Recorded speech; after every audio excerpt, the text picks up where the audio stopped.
मिरचीच्या देठाला सुद्धा पुण्यश्लोक अहिल्या मातेने धक्का बसवला नाही. स्वराज्यामध्ये आपल्या मुलांना सुद्धा मृत्यू दंड देणारी पुण्यश्लोक अहिल्या. काय सर, आमच्या या शहरी भागामध्ये असणाऱ्या आमच्या सर्व महिला मंडळांना आमच्या मुली जागृत व्हाव्या हा विषय ऐकायला अतिशय आवडते.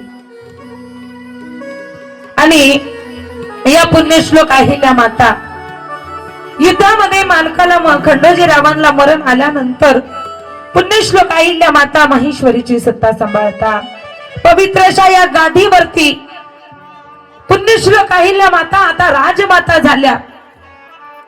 मुलगा मोठा झाला, विवाह झाला, मुलाचं नाव आहे मालोजीराव. ऐकताना सगळेजण महिला मंडळ ऐकताय का? एके दिवशी 5 दिवस विलेली गाय आपल्या वासराला घेऊन जात असताना या अहिल्या मातेचा जो मुलगा आहे मालोजी रथावरती बसलेला आहे आणि रथावरती बसल्यानंतर तारुण्याचा आहे विचार करतोय, या राज्याची राणी माझी आई आहे आणि यत्किंचित एवढा वेगाने माझा चालू असलेला रथ कुणी जर माझ्या आडवा आले तर माझी आई मला काय शिक्षा करेल? शेवटी आई ती आई आहे आणि आई एखाद्या लेकराला शिक्षा करणार नाही. ती 5 दिवस विलेली गाय आपल्या वासराला घेऊन जाते. वासरू रथाच्या आडवा आलं, गतप्राण झालं, वासराच्या मानेवरून रथ गेला, जागीच वासरू ठार झालं. गाय हंबरडा फुडू लागली. गाय असली तरी ती माय आहे.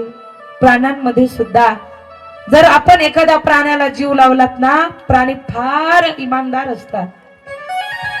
छत्रपती शिवरायांच्या रायगडावरती जर गेला तर आजही तिथं तो श्वान आहे जो महाराजांची आजही वाट पाहतो. प्राणी फार मयाळू असतात. त्यावेळेस पुण्यश्लोक अहिल्या मातेचा रथ मागून येतोय. प्रधानजी, एवढी गर्दी काय पुढं, काय झालं पाहून या. प्रधानांनी पाहिलं, म्हणे माते इथं गाईचं वासरू मेलेलं आणि गाय वासराभोवती फिरतीये. कोण आहे तो निराधाम? आणा त्याला आणि त्याला राजदंड द्या, हातपाय बांधून चौकामध्ये टाका. ज्याप्रमाणे त्याचा रथ या गाईच्या मानेवरून वासराच्या मानेवरून गेलेला आहे त्याला सुद्धा शिक्षा तशीच.